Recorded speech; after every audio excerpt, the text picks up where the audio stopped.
The most important thing you bring to a youth ministry, that you bring to a teenager, that you bring to a parent, it's not your biblical knowledge. It's not your vibrant charisma or your wise teaching, and it's definitely not your coolness factor. And to be perfectly honest, I actually don't think it matters if you're cool, because teenagers don't care if you're cool as long as they know that you care.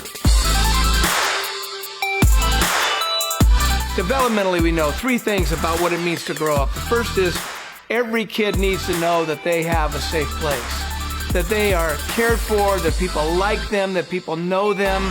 So as volunteers, this is where your adventure begins. You might have gotten into youth ministry because you were passionate about 12-year-olds or 17-year-olds. That's awesome. If you want to have some of the best long-term impact on young people, you get to impact their parents. Whenever I have my leaders in a room together, I force them to look back. I like that. So I have a series of questions, and I come up with a lot of them on the fly, but that would make them look back to their teenage years. Because like I talked about, if you're not going back there, you're not able to empathize with a kid. You're not able to truly validate where they are because you just don't get it. Do I see teenagers as a problem to be solved or as a wonder to behold?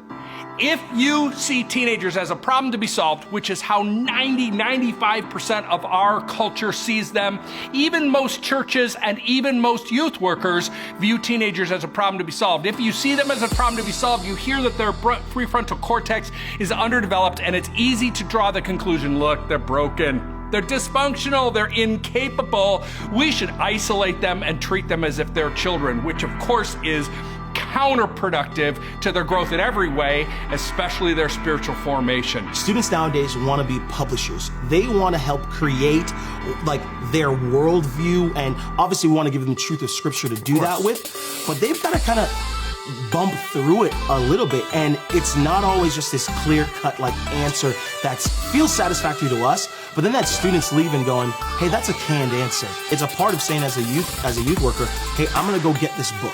Yeah. I'm gonna go get, Mark Clark's book or Chap Clark's book, whoever, some other Clark guy. I'm gonna get I'm gonna get their book, and we're gonna read this together. We're gonna process this together. And that is showing the student, like you said, humility. Yeah. This person doesn't have it all together.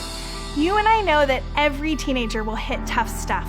And while for the most part there are no quick fixes or easy answers for the things our students are facing, there are some tangible things that we can keep in our back pocket that can help us to feel more equipped and confident when those moments arise.